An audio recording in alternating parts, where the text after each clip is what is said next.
Seja muito bem-vindo à nossa Escola Bíblica Online. Nós adotamos a revista Compromisso da Convicção Editora, esta que se encontra em minhas mãos. Estamos na lição de número 9, falando sobre raízes do pecado.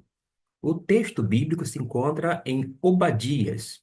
Para se ter ideia, Obadias é o menor livro do Antigo Testamento, com apenas 21 versículos, mas ele carrega uma mensagem sobre a justiça divina, sobre o orgulho humano e fidelidade de Deus ao seu povo.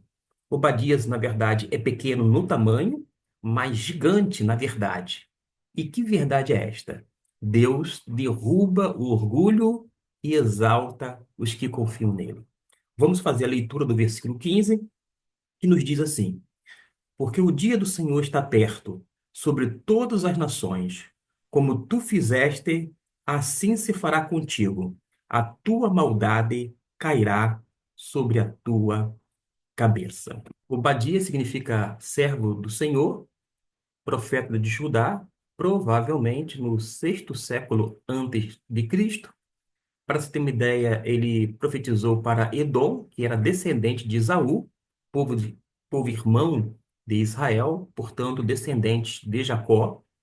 Agora, a gente aprende, com base em Obadias, que ele foi julgado, numa referência ao povo de Edom, quando Jerusalém foi destruída pela Babilônia, mais ou menos 586 a.C. E quando isso ocorreu, Edom se alegrou da queda de Judá, traiu e perseguiu fugitivos de Israel, aproveitou a fraqueza do povo de Deus para saquear. Isso despertou a ira do Senhor, pois Edom deveria agir como um irmão e não inimigo. Aliás, no meio religioso, nós temos muito o chamado fogo amigo. As pessoas atiram nas outras com palavras ferinas e às vezes causa mais estrago do que um projetil de fuzil. Nós temos que entender que isso despertou, sem dúvida alguma, essa ira divina e Deus vai tratar com Edom. Agora, a gente aprende que o pior inimigo não é o distante, mas o irmão que vira as costas. O texto de Obadias exige uma compreensão espiritual dos fatos e, para tal, é imprescindível uma leitura dos pressupostos históricos dos personagens que são alvos dos profetas. Muitos que leem os profetas menores se sentem entediados por se tratar de uma leitura repetitiva e pensam: em vez de 12 profetas, não poderia ser apenas um, dois ou três? Afinal de contas, os pecados são os mesmos, a saber, rebeldia, incredulidade, abandono da palavra de Deus, desprezo pelos ministérios proféticos e sacerdotais, injustiça social e promiscuidade sexual. Quando fazemos um exame acurado dos registros proféticos e detalhamos os pecados, percebemos que a coisa não é bem assim. Os pecados são parecidos, mas têm origens particulares. É verdade que os pecados se repetem. Assim podemos afirmar: a raiz do pecado está na incredulidade e rebeldia com a palavra de Deus. Quando, por exemplo, Adão e Eva deram não ouvidos à voz de Deus, antes começou a duvidar, consciente ou não, eles acabaram se rebelando contra a palavra de Deus, por sua vez, contra o próprio Deus. E Obadias profetizou contra um povo distante, contudo, a raiz do pecado desse povo estrangeiro nasce dentro da história de Israel.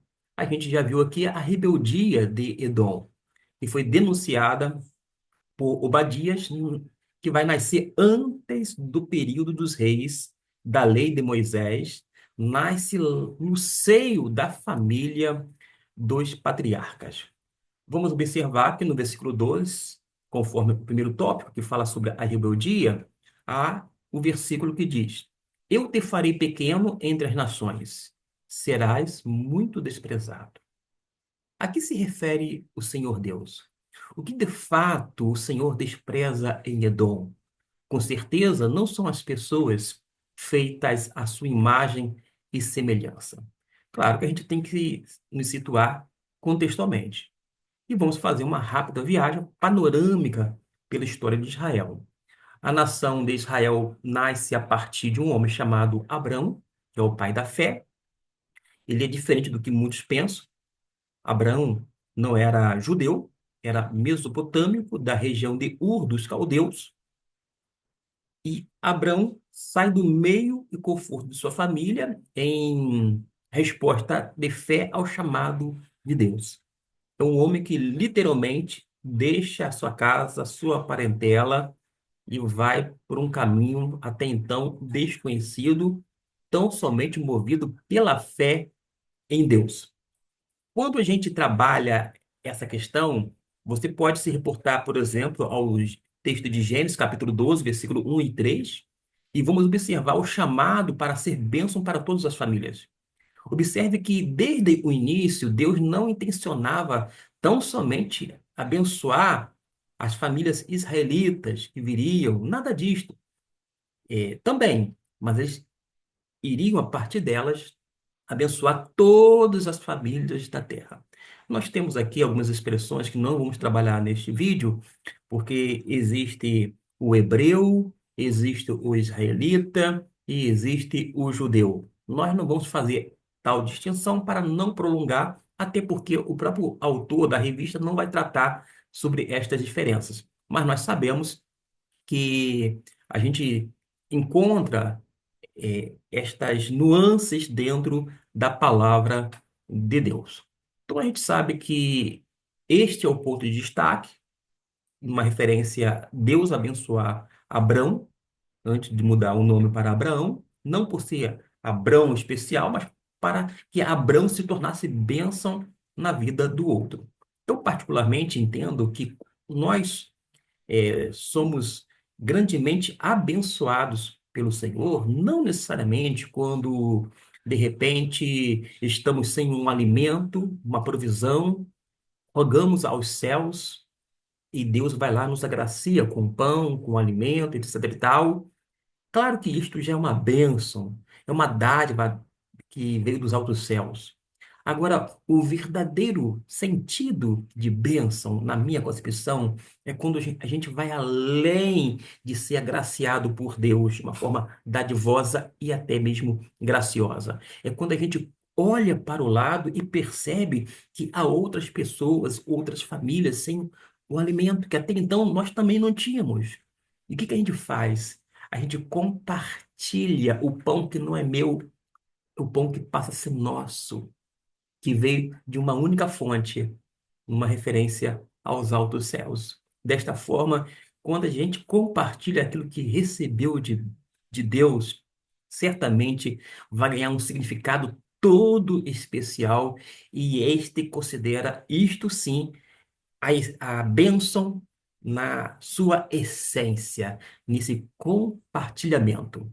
E por falar sobre isto, a bênção de Deus é sempre com o objetivo de dar, nunca de reter, até porque a Bíblia diz que a mão do Senhor não está encolhida, mas ela está estendida sobre as pessoas, sobre o seu povo. Deus é rico em perdoar, Deus é generoso, Deus é longânimo, Deus é bondoso, mas Deus também é zeloso, é fogo consumidor. Com Deus não se brinca. A gente não pode fazer de Deus realmente o que a gente chama aqui no popular no Rio de Janeiro, o chamado bonecão do posto.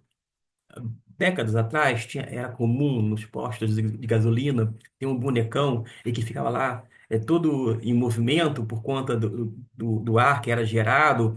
E tem gente que acha que Deus é assim, um tanto bonachão, fica parado só vendo as coisas acontecerem.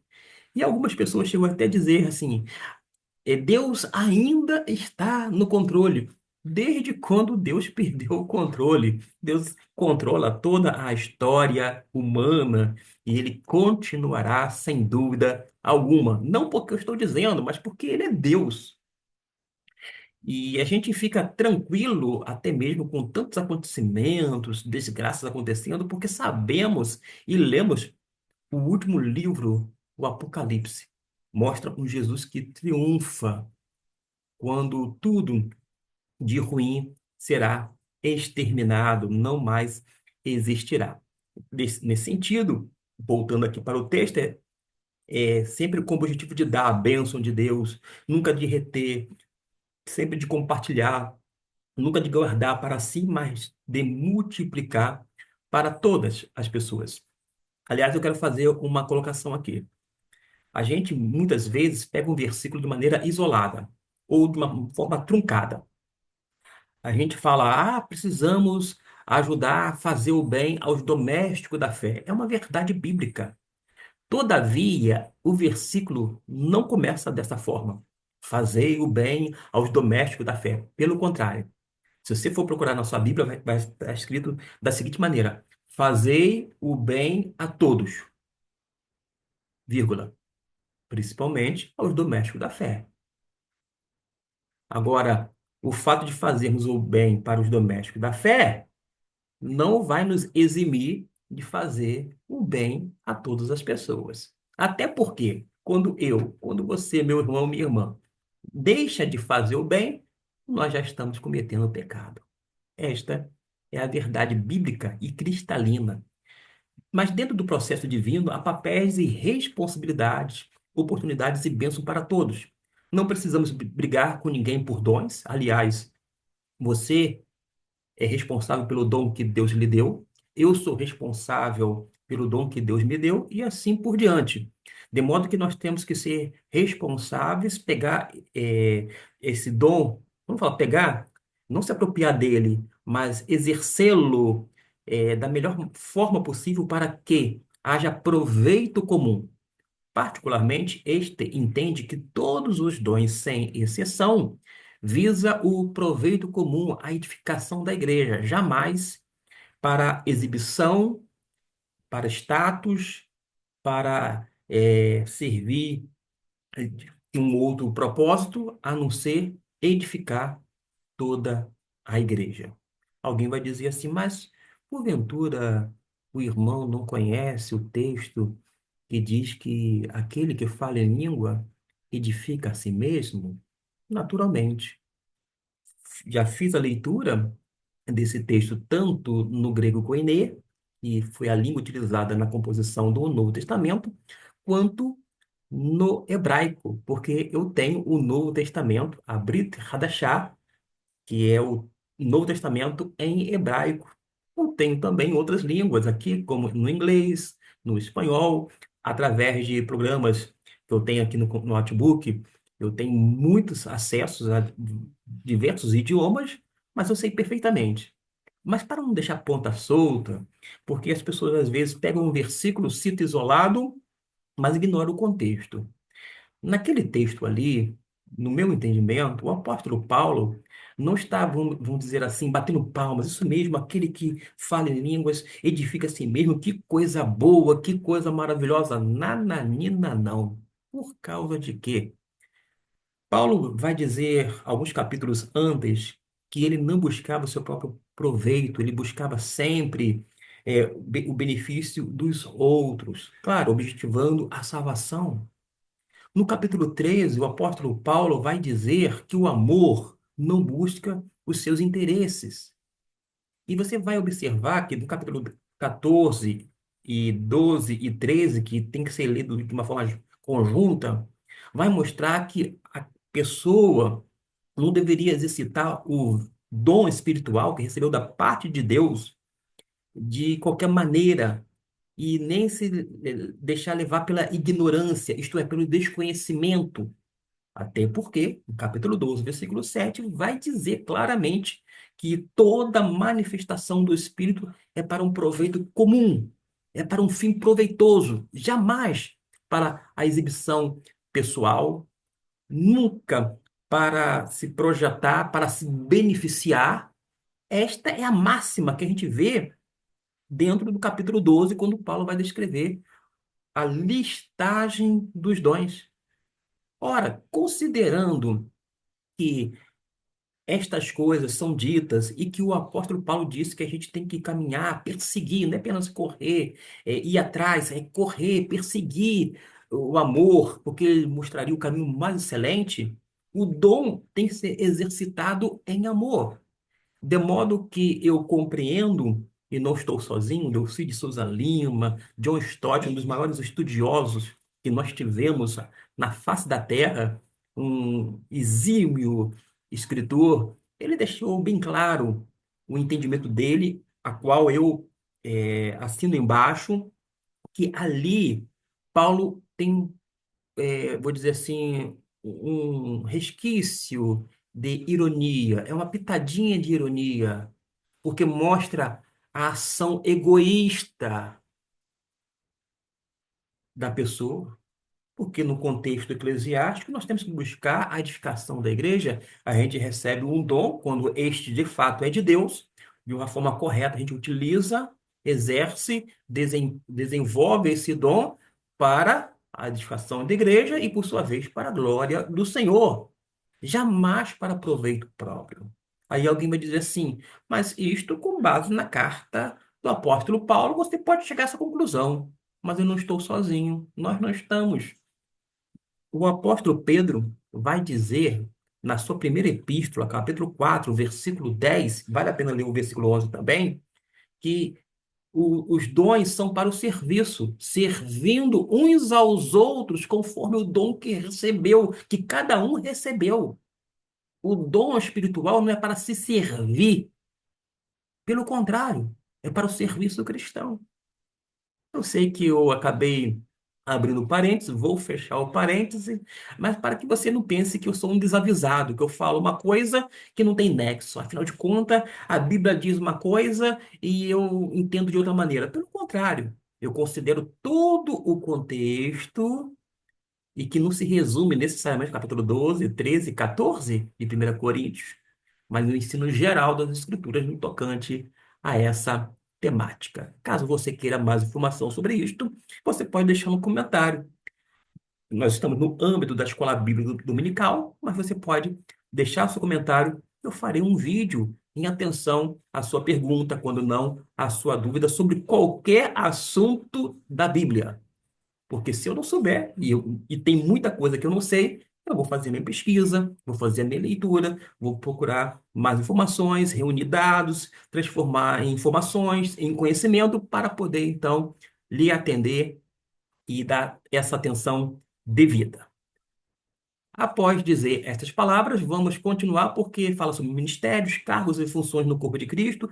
Todos são importantes e especiais diante de Deus e todos têm valor.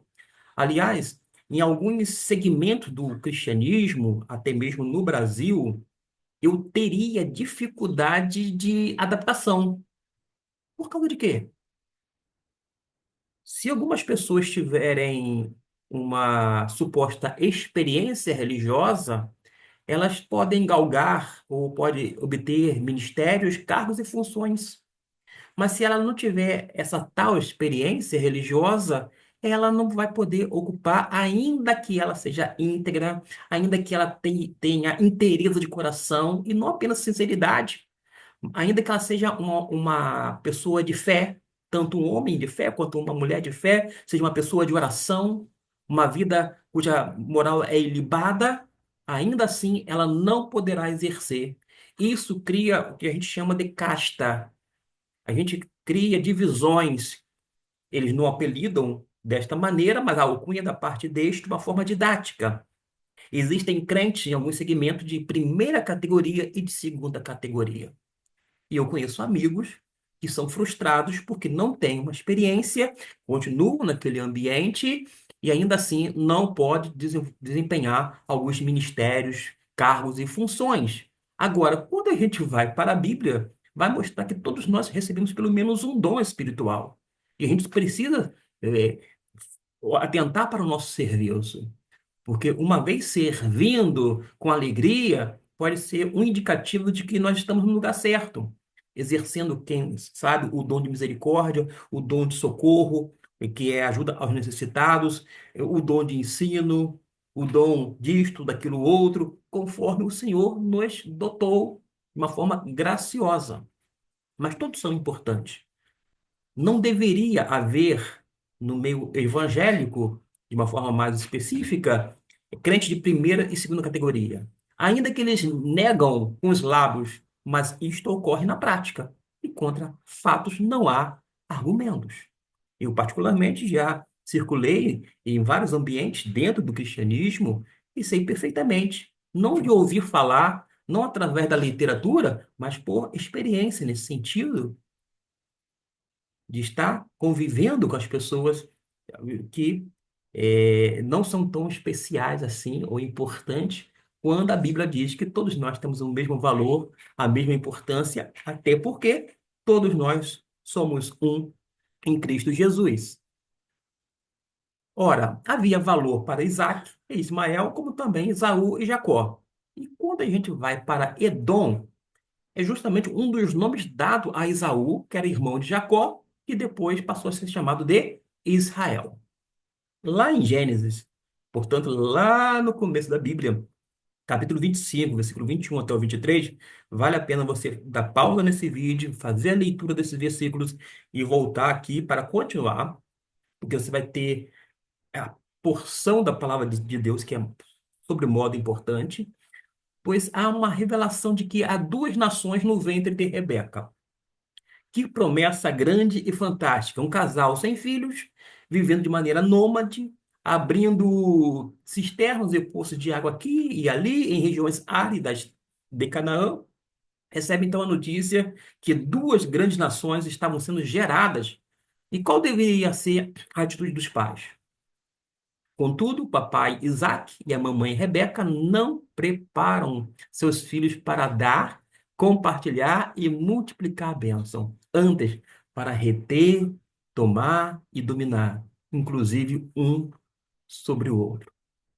A gente vai ver, principalmente no Antigo Testamento, várias famílias que tinham conflitos, situações delicadas, acontecimentos que não eram, que as questões não eram resolvidas. Os meninos cresceram, Isaú tornou-se um perito, caçador, homem do campo, mas Jacó, homem tranquilo, que habitava em tendas. Diz o texto que Isaac amava Isaú, porque comia da sua caça, mas Rebeca amava a Jacó. Observe aqui a predileção por parte dos pais. Cada um tinha um filho predileto. Hoje em dia, tem muitos filhos que são tidos como prediletos, ainda que seus pais não confessem com seus lábios. Mas a gente vê, de fato, que um filho tem a predileção em detrimento de outro. Eu sei, meus irmãos, como pai, eu sou pai de dois, que às vezes, quando um filho está doente, a gente dá uma atenção especial, mas não é o tempo inteiro. Nós temos que amar os nossos filhos de uma forma igualitária, mas sabendo que eles são diferentes, têm personalidade diferente, mesmo sendo proveniente de um mesmo útero. Mas acontece que nós sabemos perfeitamente que quando há essa predileção, vai gerar muita dificuldade, muita dor, muito sofrimento, segregação, separação. Daí a gente precisa pensar. E trazendo aqui para um quesito espiritual, acredite em mim, não porque eu estou falando, mas pautado na palavra de Deus. Deus não tem filhos prediletos. Por que não eu? Por que que Deus pode permitir certas coisas sobre algumas famílias e pessoas, crentes ou não crentes, mas comigo não pode? Eu não sou predileto, eu não sou um filho especial, eu não sou paparicado. Aliás, tem uma coisa que todos os filhos de Deus, eles são agraciados por Deus através da disciplina. Quando nós somos disciplinados por Deus, é um sintoma de que, de fato, verdadeiramente, desculpa a expressão, a redundância de fato, e na sequência eu coloquei verdadeiramente. Então, vou voltar aqui, que verdadeiramente somos filhos de Deus. Volto aqui para a revista, que diz assim: ambos eram amados, ambos tinham capacidades específicas e eram úteis, contudo, o propósito de Deus para cada um era diferente do outro. Com relação ao propósito de Deus, Deus ama de igual modo, mas ele tem um propósito para cada um. Deus é Deus. E respondendo nossa questão inicial, o que Deus despreza? A rebeldia de Isaac e Rebeca para com sua palavra. A rebeldia de Jacó em agir pelo motivo certo, porém de forma errada. Note bem, agir pelo motivo certo de forma errada. Na igreja evangélica brasileira, tem várias situações que acontecem, que surgem, e que eu lembro não de uma máxima, mas de uma frase verdadeira que diz que os fins não justificam os meios. Tem muita coisa que aparentemente está dando resultado, que é legal, que muitos dizem que não tem nada a ver, que está sendo inserida na igreja cristã, mas que não tem uma essência realmente cristã. O expediente é outro, é mundano. E quanto mais a igreja parecida com o mundo, menos ela se parece com Jesus. Se o Senhor da igreja é o Cristo, ressurreto, vivo, precisa parecer com Jesus e cada vez menos com o mundo. Jacó agia pelo motivo certo, porém de forma errada. A rebeldia de Esaú, que não aceita e se opõe aos desígnios e propósitos de Deus. Tem gente que não aceita até mesmo a disciplina da parte de Deus. Dá de ombro para Deus, não quer nem aí, quer nem saber. Quer viver a vida do seu próprio modo, segundo o seu bel prazer. Mas isso demonstra uma arrogância. Aliás, é o nosso próximo tópico. A arrogância, finalizando o nosso panorama histórico, vai apontar alguns traços familiares que vinham sendo repetidos nas relações familiares dos patriarcas. É bom que se diga, para você que é aluno da EBD, o professor, que sempre tem aquela pergunta, vem cá, aqui fala sobre poligamia entre os patriarcas, está na Bíblia, é bíblico? Não, nem tudo que está na Bíblia é bíblico. Eu explico rapidamente. A mentira encontra-se na vida de alguns homens, inclusive de patriarcas. A mentira, a prática da mentira. Mas não é porque está dizendo que alguém cometeu a mentira que deve ser seguido pelos crentes em Jesus. Uma coisa é estar na Bíblia, outra coisa é ser bíblico. Só é bíblico aquele princípio que tem que ser adotado por todos os crentes em todas as épocas e lugares. Então a gente percebe isto. E você vai notar que todas as famílias que havia poligamia, concubinas, etc e tal, por mais que seja uma narrativa, não tem uma aprovação da parte de Deus dizendo, oba, que coisa maravilhosa, isto foi o que eu sempre intencionei. Pelo contrário, Deus sempre intencionou a monogamia. Mas acontece que a gente vai ver a constatação da poligamia. Mas todas essas famílias teve enormes dificuldades, conflitos nessa questão de relacionamentos. A atitude de agir pela própria cabeça, pelo instinto humano, pela sabedoria e o conselho do próprio coração. E por falar em coração, a Bíblia diz que o coração do homem é por demais enganoso. Ah, eu estou seguindo meu coração. Vai dar ruim. Não pode vir uma coisa boa, porque o coração do homem, repito, é por demais enganoso. O homem se torna maldito, miserável, segundo o seu próprio coração. Ele tem que seguir, como crente em Jesus, a Bíblia Sagrada, que tem sempre uma orientação e um princípio fidedigno e verdadeiro, confiável, portanto. E Obadias fala a respeito de Esaú, o que vinha acontecendo na história familiar. A arrogância do coração dele enganou. É enganoso o coração. Jeremias vai declarar, conforme já foi colocado aqui, 17:9, que o coração do ser humano é enganoso. O coração do homem, de uma forma genérica, que é você, meu irmão, minha irmã, todas as pessoas, engana muito. O coração de mãe também engana. O coração do pai de igual modo. Até o coração do pastor da sua igreja, ele é enganoso. Por isso que o pastor não tem que falar o que ele acha, o que ele pensa. Ele tem que anunciar aquilo que a Bíblia diz, aquilo que a Bíblia preceitua, aquilo que a Bíblia ensina, aquilo que realmente precisa ser seguido, isto é, praticado.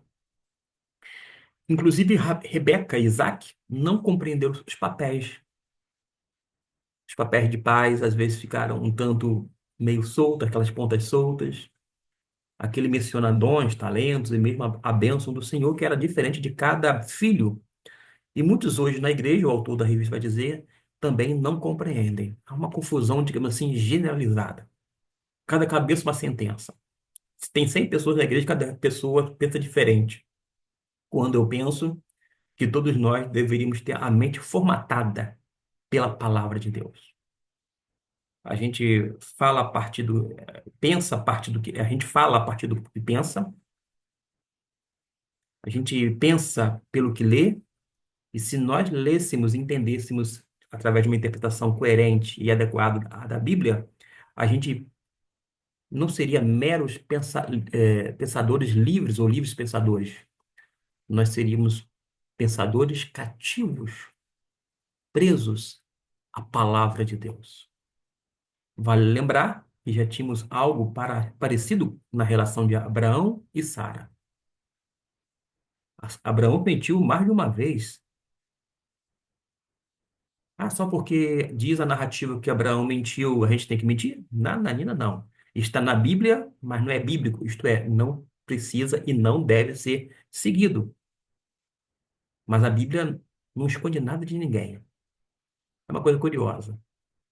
A tendência é, se eu fizesse um livro, uma biografia, ou uma autobiografia, melhor dizendo, eu ia só colocar as coisas boas. Eu não ia falar as coisas ruins.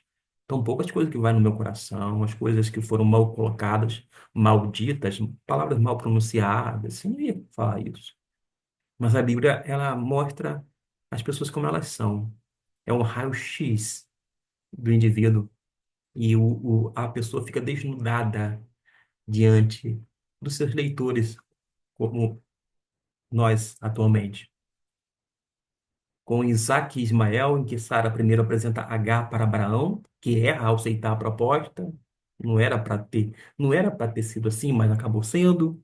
Fez escolhas erradas, mas não teve condições de escolher as consequências. A gente pode fazer escolhas, mas escolher as consequências dessas escolhas não. Por isso que a melhor decisão que a gente tem que fazer é sempre favorável a Cristo Jesus, no sentido de acatar o senhorio dele e tê-lo como Senhor e mestre da nossa vida, mas também fazer escolhas pautadas na palavra de Deus. Vai prosseguir dizendo que depois faz com que Abraão se afaste do filho Ismael, e mais veremos ainda isto na relação de Jacó, José e os demais irmãos. Marcas familiares que plantam semente de mágoas, intrigas, inimizades, gerando frutos de arrogância, soberba e autossuficiência em Esaú, que se via a parte do chamado do povo de Israel. Observe que as famílias patriarcais não eram perfeitas, da mesma forma que as nossas no tempo moderno não são. A minha, particularmente, não é. Até porque este nunca foi perfeito.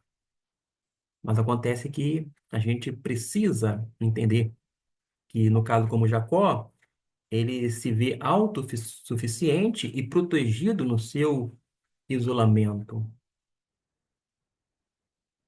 inclusive protegido da mãe e correção do Senhor. Tem Obadias capítulo 1, versículo 7 e 9, e a gente precisa, então, atentar para o que nos diz a palavra de Deus.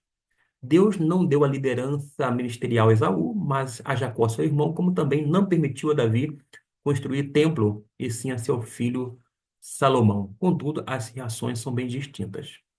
O homem, segundo o coração de Deus, não rompe em ira e inveja, não se levanta em oposição e contenda, não se sente preterido ou traído por Deus. Davi se alegra em suportar com amor e recursos financeiros o desejo do Deus eterno.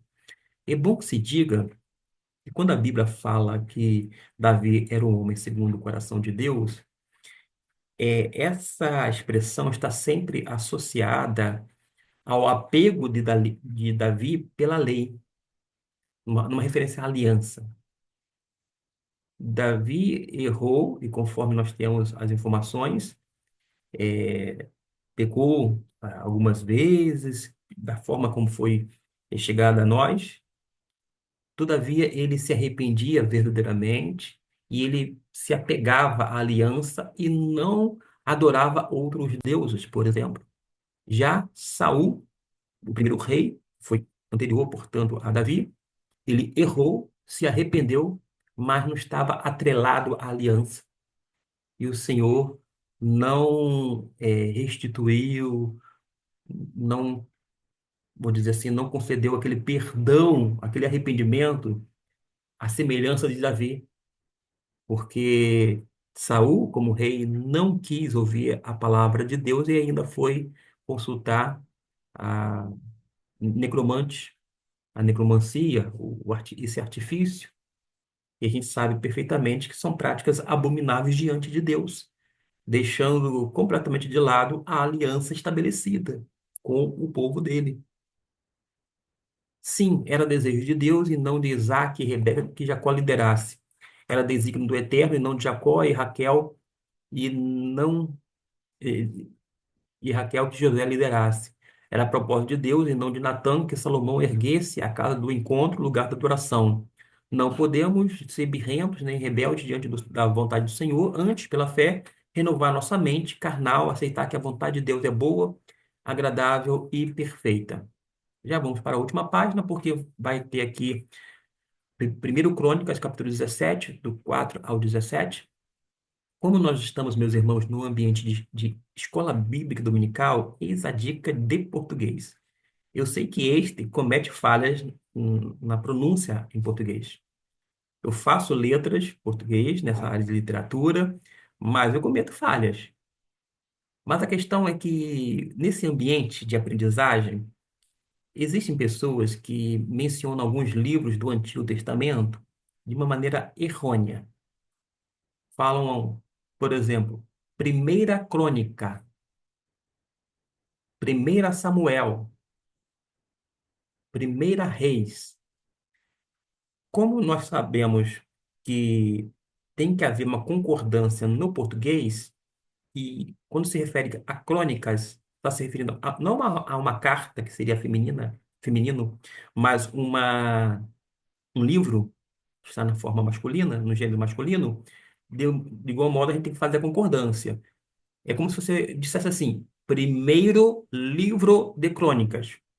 Então, você pronuncia primeiro crônicas, segundo crônicas, primeiro Samuel, porque é livro, segundo Samuel, primeiro Reis, segundo Reis. Fica essa dica aí de português para você que aprecia a nossa língua portuguesa.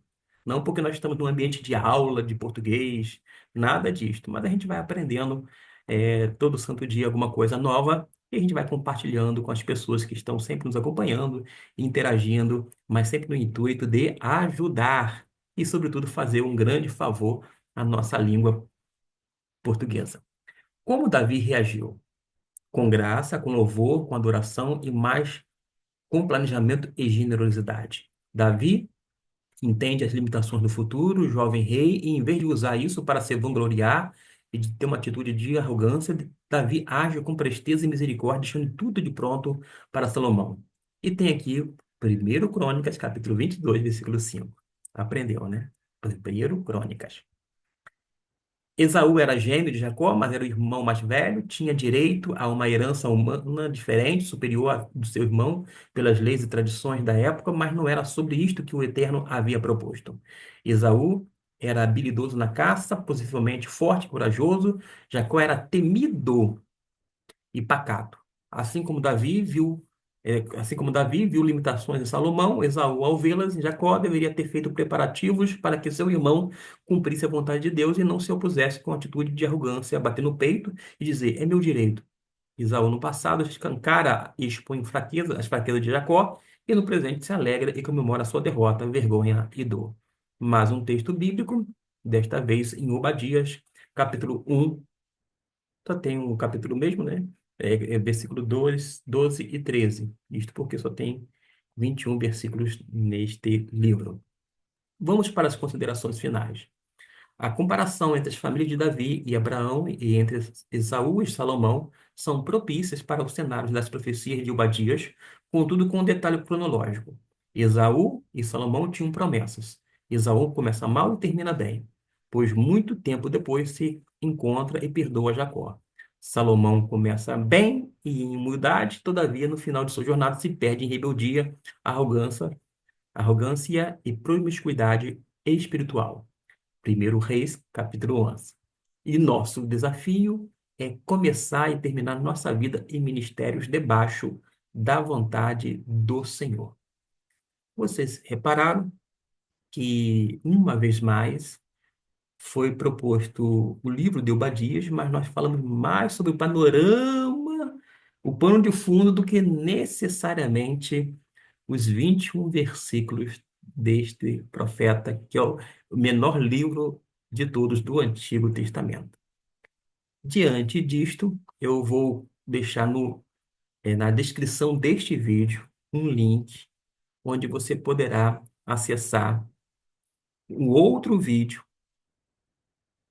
dentro dessa mesma temática, a respeito de lição 9, versículo por versículo. Eu vou poder trabalhar versículo por versículo, porque são apenas 21. Então, eu vou falar versículo por versículo para que você, professor de escola bíblica dominical, quem sabe você que é um aluno interessado, muito mais do que esse curioso, você quer aprender, quer assimilar, você pode também acessar esse vídeo, vai estar dentro da playlist da Escola Bíblica Dominical, na mesma plataforma, na mesma playlist, para que você possa cada vez mais e mais crescer na graça e no conhecimento do nosso Senhor e Salvador Jesus Cristo. Deus abençoe ricamente a sua vida e até o nosso próximo vídeo.